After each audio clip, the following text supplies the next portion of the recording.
There's a country surrounded by 25,760 kilometers of coastline with no land borders to defend.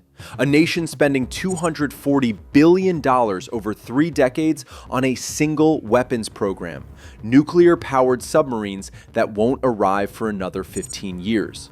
A military with only 59,000 active personnel that ranks 18th globally, despite being smaller than Singapore's armed forces. A country that just signed a 50-year treaty to build submarines with technology that only 6 nations on Earth possess.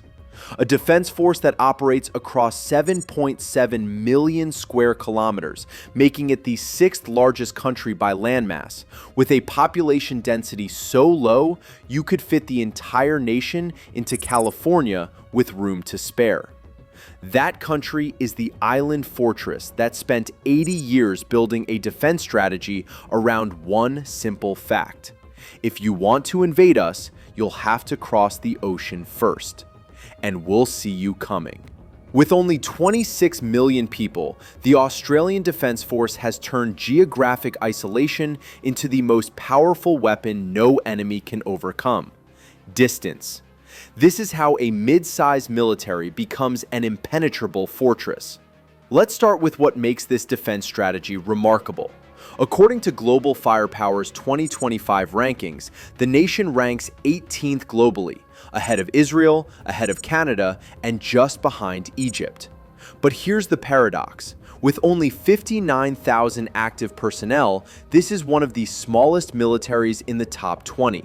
For comparison, Egypt fields 440,000 troops. Turkey operates with 355,000. Even Greece, a country with half the GDP, maintains 142,000 active personnel. Yet this island nation with a force smaller than Portugal's ranks higher than all but 17 countries on Earth. The secret isn't size, it's specialization. The ADF isn't built to invade anyone, it's built to make invasion impossible. And for that specific mission, geography does most of the work. Look at a map. The continent sits isolated in the Indo-Pacific, surrounded by thousands of kilometers of ocean in every direction. The nearest major population center, Indonesia, is separated by the Timor Sea and Arafura Sea.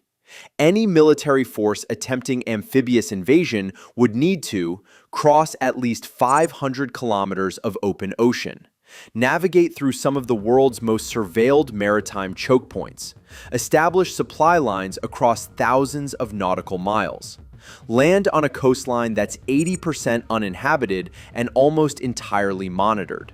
According to military analysts, attempting amphibious assault against this landmass would require logistics beyond anything attempted since D-Day, and that's before the defending military even responds. The Defense Force doesn't need millions of troops. It needs eyes on the water, control of the air, and the ability to sink anything that tries to cross. That's exactly what they've built. The Royal Australian Navy operates 3 Hobart-class destroyers, some of the most advanced air warfare platforms in the Pacific. Each carries 48 vertical launch cells loaded with SM-2 surface-to-air missiles and can track hundreds of aerial targets simultaneously using Aegis combat systems. The 7 Anzac-class frigates provide anti-submarine warfare capabilities backed by 6 Collins-class submarines, diesel-electric boats that are among the quietest submarines on Earth. These platforms patrol approaches to the continent, hunting underwater threats before they ever reach territorial waters. But here's where the fortress strategy gets truly terrifying. The 2 Canberra-class landing helicopter docks. Each displaces 27,000 tons, carries 1,000 troops, operates helicopters and landing craft, and serves as a mobile command center. These aren't just amphibious assault ships, they're floating bases that can project power across the entire Indo-Pacific. The Royal Australian Air Force fields 72 F-35A Lightning II stealth fighters, one of the largest F-35 fleets outside the United States. Combined with 24 FA-18F Super Hornets, 6 E-7A Wedgetail airborne early warning aircraft, and aerial refueling tankers, the RAAF can establish air superiority anywhere within 2,000 kilometers of the mainland.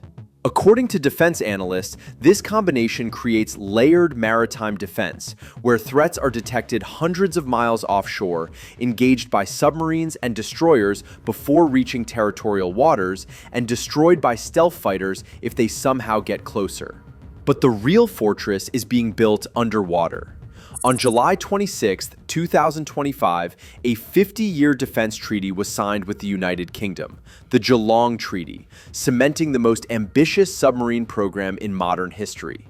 This commits the nation to acquiring 8 nuclear-powered attack submarines, 3 Virginia-class boats from the United States starting in the early 2030s, followed by 5 domestically built SSN AUKUS submarines by the 2040s. These aren't diesel submarines that need to surface every few weeks. Nuclear boats can stay submerged for months, patrolling approaches to the continent completely undetected. The SSN AUKUS will carry Tomahawk cruise missiles with 1,600-kilometer range, Mk-48 heavyweight torpedoes, and advanced sonar systems capable of detecting threats across vast ocean expanses. The $240 billion price tag represents the largest defense project in the nation's history. But the strategic calculation is simple. With nuclear submarines patrolling the maritime approaches, any hostile fleet attempting to reach the continent would be hunted across thousands of kilometers of open ocean by platforms they cannot detect, cannot catch, and cannot escape. According to former Prime Minister Scott Morrison, who appeared before the U.S. Congress in July 2025, AUKUS is the key component of our response to strategic pressure in the region. We're not building an offensive navy. We're ensuring that our maritime fortress remains impenetrable.